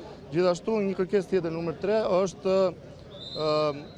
njohja si shpenzimi i zbritshëm i naftës nga 43% që njihet aktualisht në 100% sepse është venda jonë e parë. Vetë instancat shtetërore po hartojnë një paketë ndihme. Do ketë edhe një suport, po punohet këtë javë që para datës 15 që hapet transporti, të kemi dhe mekanizmin, të kemi, si me thënë, të gjitha levat e duhura ligjore, në mënyrë që në qoftë se mund ta quajmë dhe një paket shtesë, po themi teknike për suportin e transportit të operatorëve, të funksionimit të tij. nuk parashikohet të rritje çmimit të biletave. Asnjëherë nuk është parë që të ketë rritje çmimi i biletave për arsye sepse situata ekonomike e gjithë popullit në Shqipëri është shumë e vështirë dhe nuk do ta përballoni një rritje çmimit të biletës. Gjendja e transportit përgjatë këtyre 3 muajve të pandemisë ka qenë vërtet shqetësuese. Punëtor, student, ka pasur njerëz që kanë pasur nevojë të mjekohen, pra ka pasur raste që bënin 3 orë në këmbë për të shkuar në spital për të mjekuar. Ka pasur raste që nuk kanë marrë dot pjesë në aktivitetet që duhet merrnin dhe apo në punësim dhe kanë humbur dhe vendet e punës për shkak të transportit. Në protest marrin pjesë punonjës nga të gjitha rrethet. Shenjat e bajramçurrit këtu. Si duket ka zbërku. Faturinot kërkojnë rikthimin sa më shpejt në punë. Në 3 muaj na dhan 400.000 lekë. Me 400.000 lekë nuk përbohen dot asgjë gjë. Këta duhet të arrini marrëveshje me transportin që ne të fillojmë punë. Marshimi vjoi për rreth 1 orë dhe gjithçka kaloi pas një konfrontimi efektiv të pakët të policisë që ndodheshin aty. Nëse kërkesat nuk do të plotësohen brenda datës 15 qershor, kur do të nisë punën transporti publik, shoqatat paralajmërojnë për shkallëzimin e protestave. Nga dita e hënë më 15 qershor do të rinis funksionimin shërbimi urban dhe ndër urban, autobusët dhe mjetet e tjera të transportit do të funksionojnë sipas protokollit miratuar. Me anë të një postimi në Facebook, kryeministri Rama bëri të ditur masat që qeveria do të marrë për të ndihmuar këtë sektor, njohja si shpenzim të zbritshëm të 100% të konsumit të naftës si dhe zero taksa dhe tarifa vendore deri në 31 dhjetor 2020, do të jenë 2 nga masat e marra. Gjithashtu, kryeministri tha se brenda 2020-s do të kryhet reforma e plot ligjore dhe fiskale e sektorit dhe në 1 janar të vitit të ardhshëm do të nisë zbatimi i saj me biletën elektronike si hapi parë. Postimin kryeministri e mbyll duke theksuar se nuk do të lejohet rritja e çmimit biletës për qytetarët.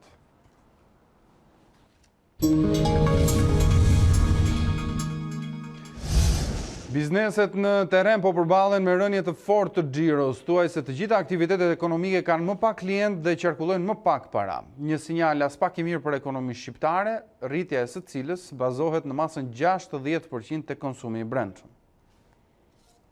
Për mbi një muaj tashmë qeveria ka hequr të gjitha kufizimet duke lejuar edhe bizneset që të rinisin aktivitetin e tyre, por ajo çfarë zbuluar këto javë është një krizë thellë konsumi për të treguar që askush nuk i shpëton krizës.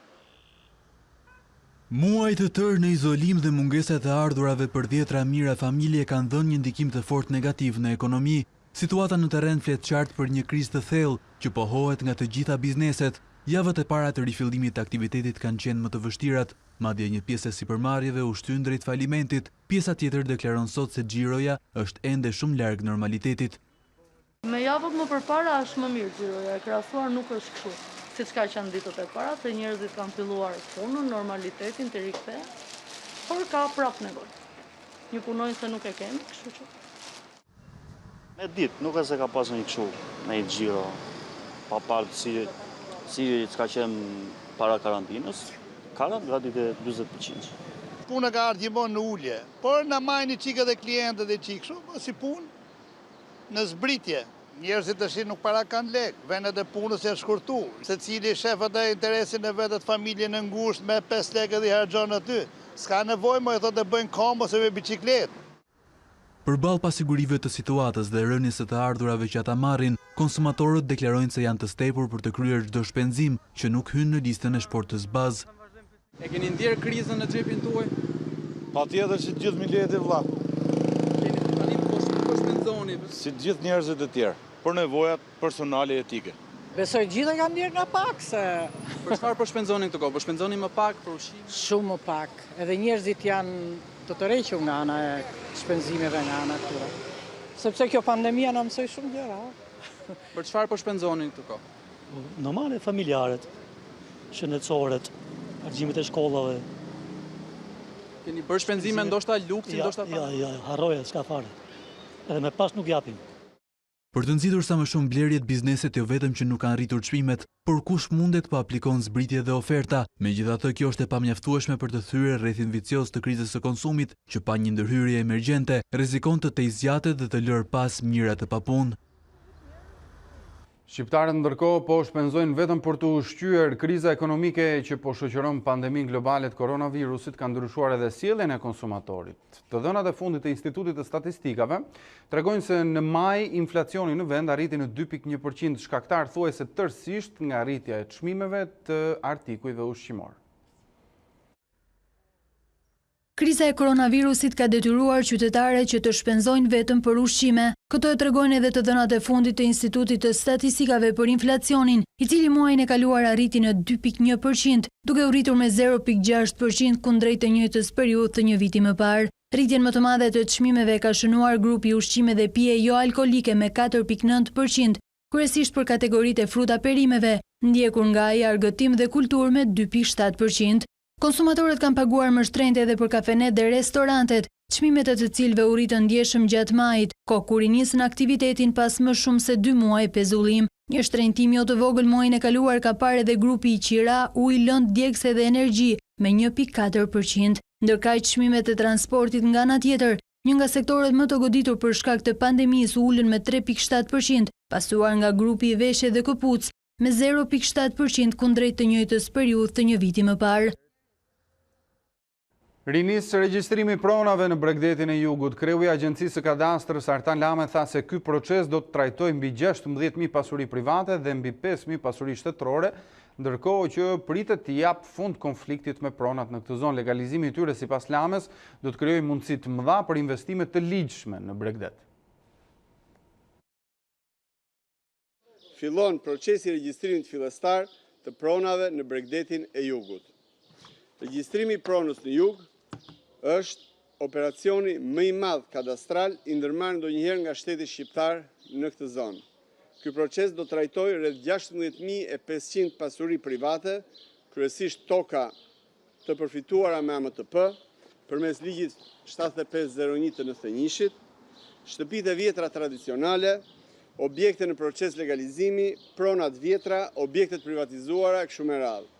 Gjithashtu, procesit do trajtojë dhe rreth 5.200 pasuri shtetërore, kryesisht pronat institucioneve publike, të infrastrukturës bujqësore dhe rrugore, pronat njësive vendore, kullota, pyje dhe objektet tjera të kësaj kategorie. Pas përmbylljes së këtij procesi, që do të zgjasë disa muaj, në Bregdetin e Jugut do të krijohet mundësia për investime të ligjshme, që nga i pronari që do që të hapi 1, 2 apo 3 dhoma për turistët ke shtëpia e vet, dhe deri te komplekset dhe hotelet turistike të mëdha.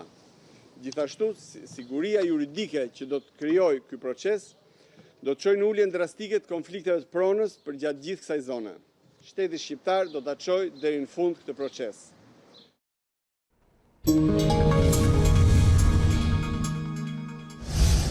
Plehrat kanë filluar të pushtojnë rrugët dhe trotuaret në Durrës. Banorët aty ankohen për ndotjen e ajrit në qytet dhe mundësinë për hapjes së sëmundjeve. Nga ana tjetër, bashkia duket e pafuqishme të menaxhojë situatën dhe pret zgjidhje dhe fonde nga qeveria. Situata e mbledhjes së mbetjeve urbane në qytetin e Durrësit po shkon tej çdo imagjinate. Në rrugët e qytetit, plerat kanë filluar të krijojnë grumbuj masiv, duke krijuar një situatë të paimagjinueshme. Qytetarët detyrohen të vendosen në rresht për të kaluar në trotuar, pasi plehrat kanë zënë shumicën e hapësirës dedikuar për kalimtarët. Mbyllja e vend grumbullimit të Porto Romanos, pa gjetur një zgjidhje se ku do të dërgoheshin mbetjet që gjenerohen në Bashkinë e Durrësit, e ka shndërruar situatën në këtë që mund të shihni në pamje. Prej disa ditësh, rrugët e qytetit të Durrësit, por jo vetëm, pothuajse të gjitha hapësirat publike të qytetit dhe njësive të tyre vendore, gjenden në një situatë kolapsi sa i takon mbetjeve urbane. Përveç anës vizuale, kjo situatë duket se ka shqetësuar banorët edhe për përhapjen e sëmundjeve. Qesu se neve së ndalim jashtë njërë, mërë para nejtë mbyllur, ime ne porrim për plerat. Pratë pak të tregojnë vetë gjendjen. A kupto, ma keq s'ka ma. Vjen shumë erë keqe, na bezdisin, nuk marrim do të erë se janë shumë erë të qia. Bashkia nuk ka bo asë dhe veprimi. Ku ngell problemi këto? Qa është? Jes ka lek bashkia, jes ka fond, jes ka vend. Unë paguj taksat, a e pëse mos e gjeje zgjidhjen. Atëherë nëse nuk gjeje zgjidhjen, unë pse paguj taksat? Kot? është tepër shqetësuese, kjo po të thosh u kthin helm. Jo ma në mbeturinë apo helm fare, në kalbe atë janë helm. Shif mushkojët e mizës që janë për tokë me miliarda. Këto është kthin helm, nuk kalon dot rrugës. Rrezik kalojnë infeksion kalamajt. Të ruar për virusin, po këto virusin e kemi në kosha. Sidomos Durrësi është korruptu, si në kosha, si në bashki, janë komplet virus. Nuk e që jep ti populli vetëm viktima, janë atë kësia. Ndërkohë Bashkia e Durrësit duket e dorëzuar përballë kësaj situate dhe është në pritje të përgjigjes ose zgjidhjes që do të jepet nga qeveria, pasi vetë bashkia nuk ka fonde të menaxhojë këtë situatë. Sa kaq ka reaguar edhe dega e Partisë Demokratike në Durrës. Kryetari i kësaj dege, Ferdinand Xhaferi, është shprehur se kjo situatë vjen nga arroganca, paaftësia dhe korrupsioni. Ky dështim vjen nga arroganca, vjen nga paaftësia, vjen nga korrupsioni. Mirë, shkëputemi për një hapësirë të shkurtër, do të kthehemi pas pak. 31.000 maturantë zhvilluan provimin e gjuhës huaj i pari i maturës shtetërore të këtij viti. Testimi u zhvilluan në masa mbrojtëse ndaj Covid-19 dhe për shkak të pandemisë kozgjatja e provimeve ishte më e shkurtër dhe vetëm me pyetje alternative. Në kushte pandemie dhe me masa mbrojtëse ndaj Covid-19 është zhvilluar provimi i parë i maturës shtetërore gjuha e huaj. Pasi kanë kaluar testin e temperaturës, 31.000 maturantë kanë hyrë në klasa me maska dhe doreza për t'i dhënë zgjidhje tezës së provimit. 2 orë zgjati testimi për 60 pyetje vetëm me alternativa. Edhe në dalje maturantët kanë ruajtur distancën, ndërsa tregojnë për mbarvajtjen e provimit dhe vështirësinë e testit. Kishte pyetje që kishin tendencë për të ngatruar? Kishte, po jo dhe aq, domethënë, mund të them një 10 nga 60 pyetje që ishin mund të ishin të ngatrueshme, shumica ishin shumë goxha të lehta. Shumë tregove apo të treguan? Nuk bëj snitch, nuk spionoj, me thon drejt. Kishte pyetje që ishin jashtë programit? Jo, ishin të gjitha brenda programit. Mund të kishte vetëm një pyetje që ishte për nxënësit e 10-s dhe pjesa tjetër ishin pastaj për nxënësit mesatare. Me maska ishit në klasë? Me maska dhe me doreza, tani që dolëm mund të që t'i heqim. Mjaftuan 2 orë kohë? Ishin 60 pyetje. Ishin mos të nevojshme. Për shkak të pandemisë këtë vit, çdo shkollë është qendër provimi. Veç administratorëve më të shtuar në numër, janë të pranishëm edhe punonjës të shëndetësisë, të cilët verifikojnë respektimin e masave ndaj Covid-19-s. Drejtuesit e Ministrisë së Arsimit kanë deklaruar se pandemia nuk do të cënojë standardin e maturës shtetërore. Çdo nxënës që kapet duke kopjuar do t'i digjet shkolla për një vit. Ndërkohë, të gjitha testet do të vlerësohen vetëm në Tiranë përmes korrigjuesit elektronik, ndërsa në 18 qershor maturantët mbyllin të gjitha provimet e maturës për të pritur më pas udhëzimet për hyrje në universitete. 1275 maturantët në Vlorë sot hynë në provimin e parë të maturës shtetërore, emocione mes maturantëve sa për shkak të provimit, por edhe shqetësimit se do të duhet të ishin me maska dhe doreza gjatë gjithë zhvillimit të provimit. Maturantët në Vlorë ashtu si në të gjithë Shqipërinë kanë nisur sot provimin e parë të maturës shtetërore. Teksa bisedon me ta, kupton që emocionet dhe stresi ka pushtuar, sa për shkak të provimit, aq edhe për shkak të masave kundër Covid-19. Të them drejtën, ndjem më shumë emocioner se sa i stresuar. E stresuar, normale. Normale që edhe nuk na ndihmon ai shumë sepse si thaj nuk ka si mësimi përballë me mësuesin normale, si nuk ka zgjidhje të tjera, por që online nuk është se na ndihmoi shumë mirë.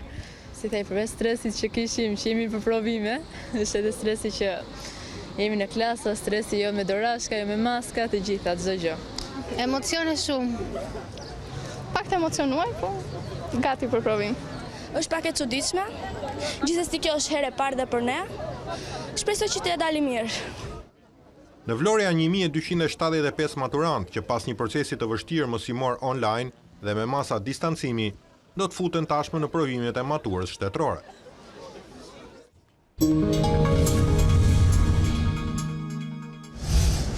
Aleanca për mbrojtjen e teatrit ka depozituar një tjetër kallëzim në prokurorinë e Tiranës ndaj anëtarëve të Këshillit Bashkiak. Artistët e cilësojnë vendimin për shembjen e teatrit kombëtar antiligjor dhe jo në kompetencë të bashkisë.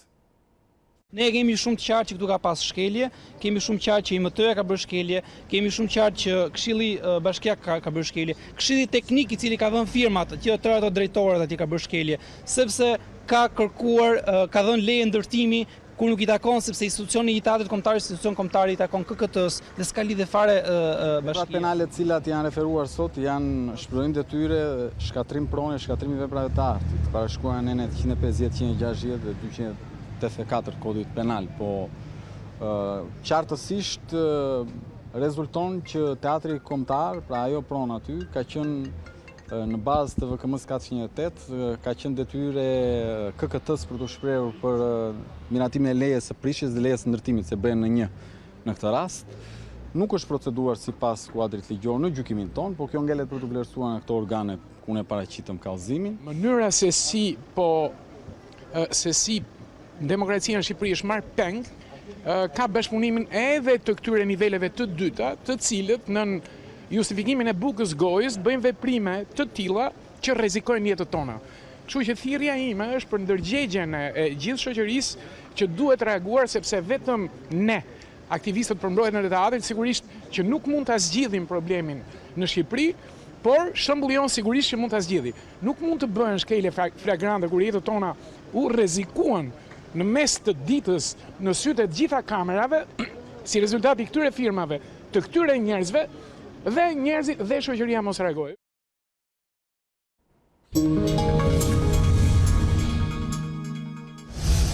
Hashim Thaçi kërkoi rikthimin e dialogut me Serbinë në mënyrë që të arrihet një marrëveshje gjithëpërfshirëse me njohje reciproke. Kreu i shtetit bëri thirrje për unitet të spektrit politik për drejtimin e delegacionit të Prishtinës në bisedimet me Beogradin.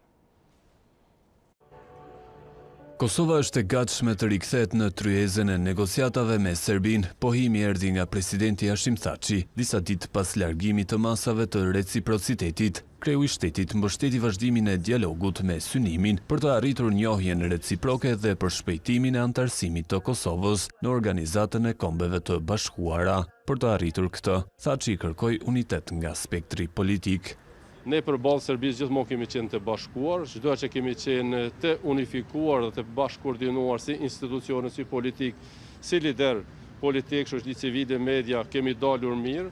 Se përket udhëheqjes së delegacionit të Kosovës në bisedimet me Serbinë, ai tha se kjo nuk është një garë, por theksoi se përballë Beogradit të gjithë duhet të plotësojnë njëri tjetrin. Thaçi shtoi se Prishtina do të punojë për zbatimin e marrëveshjeve të fundit të arritura me Serbinë. Presidenti gjithashtu foli edhe për pandeminë COVID-19 gjatë një konference për shtyp, ku kërkoi respektim të masave kufizuese të vendosura për të frenuar përhapjen. Ndërkohë, kryetaria e Kuvendit të Kosovës, Vjosa Osmani, mirëpret mundësinë e rikthimit të dialogut me Serbinë, por kërkon nga presidenti Hashim Thaçi që të garantojë se ka hequr dorë nga ideja e korrigjimit kufirit. Kosova gjithnjë ka qenë e gatshme për dialog, por jo për një dialog të tipit të Thaçit, i cili në vetvete involvon negociata sekrete me presidentin e Serbisë, dhe i cili ka rezultuar me hapjen e temave dhe aventurave të cilat janë jashtëzakonisht të rrezikshme, si për vendin tonë, ashtu edhe për paqen e stabilitetin në rajon. Në vend se të dalë dhe të tentoj të marrë kompetenca të qeverisë, presidenti i vendit do duhej të deklarohej një herë mirë për një çështje substanciale. E ajo është që ai garanton gjithë qytetarëve të Republikës së Kosovës që kur më nuk do të vënë në tavolinë asnjë milimetër të territorit të Republikës së Kosovës. Dhe po ashtu të sqarohet një herë mirë a ka hequr dorë nga ideja e tij dhe Vučićit, ideja e rrezikshme për korrigjim të kufive. Pra, Kosovën e përfaqëson qeveria e saj dhe vijat e kuqe janë si vijon. Nuk preket integriteti territorial i vendit, nuk preket sovraniteti i vendit, dhe as nuk preket rregullimi i brendshëm kushtetues i vendit. Gjermania dhe Franca mbështesin rifillimin e mundshëm të dialogut mes Kosovës dhe Serbisë. Kancelarja Angela Merkel ka uruar kryeministrin e ri Abdullah Hoti me anë të një telegrami ku i ofron mbështetje dhe bashkëpunim. Ju dhe qeveria juaj keni sfidat mëdha përpara, veçanërisht me përballjen me pandeminë COVID-19, reformat kushtetuese dhe dialogun me Serbinë për normalizimin të ndërmjetësuar nga Bashkimi Evropian, thuhet në telegramin e Merkel.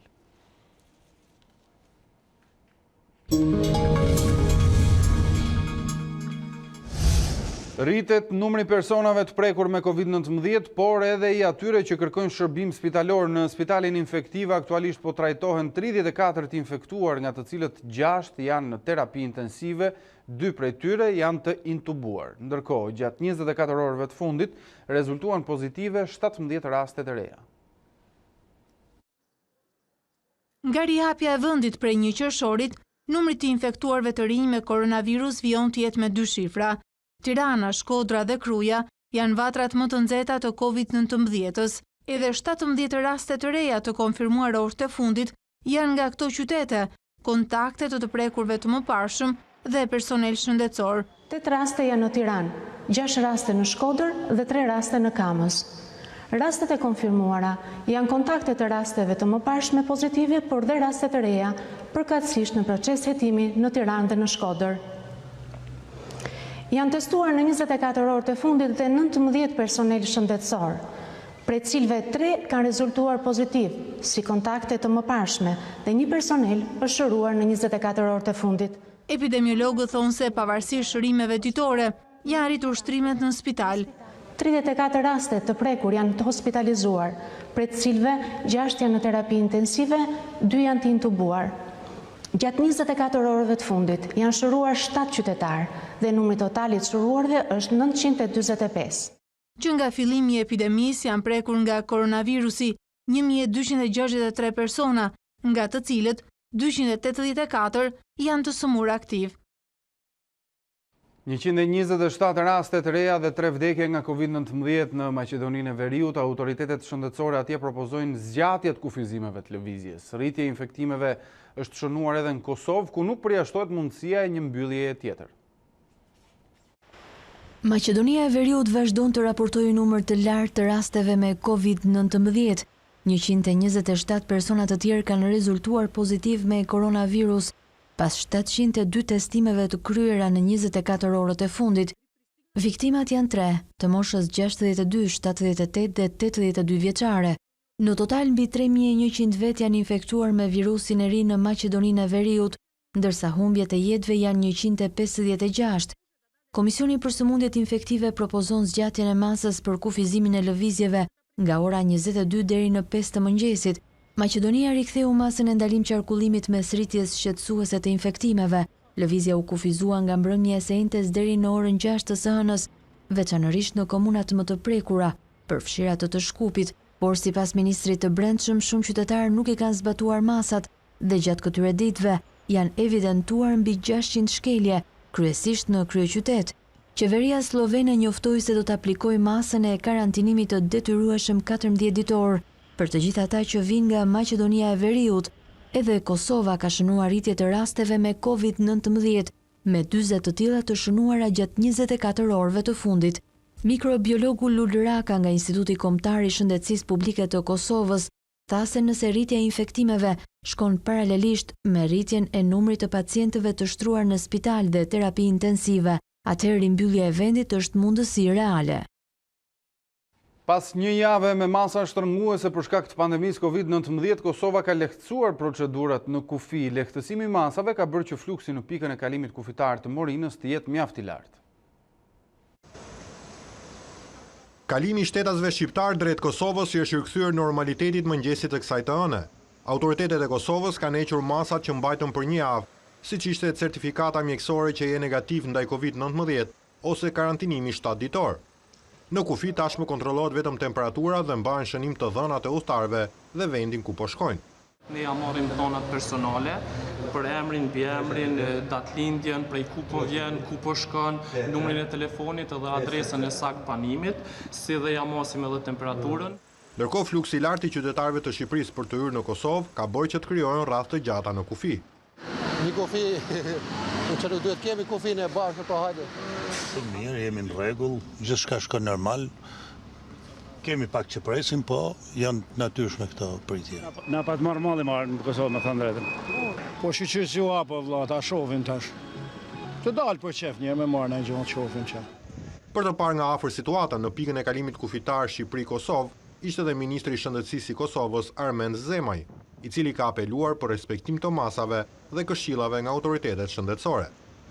ju kisha lutë edhe juve edhe gjitha atyne që hynë në Kosovë, të përçani këtë mesazhin e respektimit të masave konkrete të dhëna nga Instituti Kombëtar i Shëndetësisë dhe Ministria e Shëndetësisë, ashtu edhe Qeveria e Republikës Kosovës. Ministri i Shëndetësisë së Kosovës ka shpërndarë edhe maska për shtetasit shqiptar që futen në Kosovë. Nga sot në Britaninë e Madhe hynë në fuqi rregullat e reja që parashikojnë karantinimin 14 ditor të gjithë shtetasve që do të vinë nga jashtë. Aviacioni civil e kundërshton ashpër masën, duke cilësuar atë si tepër të dëmshme për ekonominë.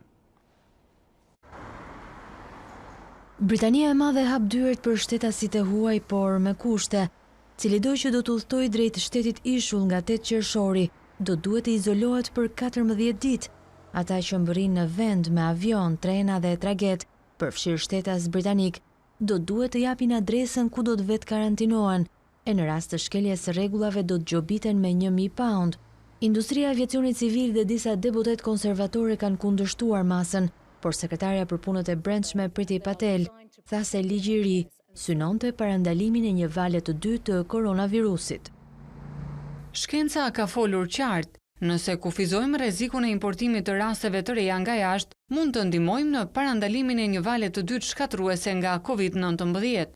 Shumë industri paralajmërojnë se do të preken rënd nga rregullat e reja, të cilat sipas shefit të kompanisë britanike të fluturimeve low cost Ryanair, janë thjesht një marifet politik.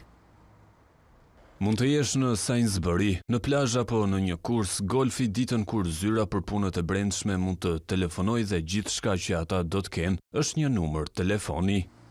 British Airways, EasyJet dhe Ryanair janë ankuar ndaj masës tek prokurori i përgjithshëm Sir Jonathan Jones, hapi i parë i aksionit ligjor kundër qeverisë.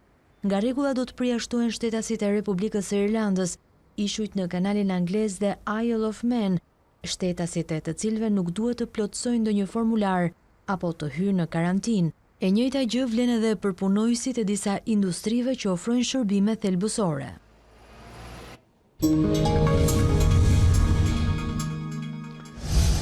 Ish-sekretari amerikan i shtetit Colin Powell kritikoi ashpër Donald Trump për reagimin ndaj protestave kundër racizmit. Sipas republikanit, kreu i shtëpisë së bardhë nuk i ishte përmbajtur kushtetutës.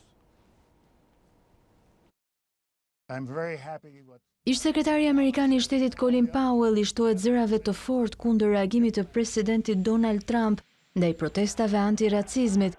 Republikani, i cili ka qenë gjithashtu shefi i parë i shtabit nga radhët e komunitetit afroamerikan, tha se Trump kishte shpërfillur kushtetutën. Ai i bashkohet listës së gjatë të ish-zyrtarëve të lartë të ushtrisë që sulmojnë mënyrën se si kreu i shtëpisë së bardhë menaxhoi zemërimin popullor kundër vrasjes së 46 vjeçarit me ngjyrë George Floyd.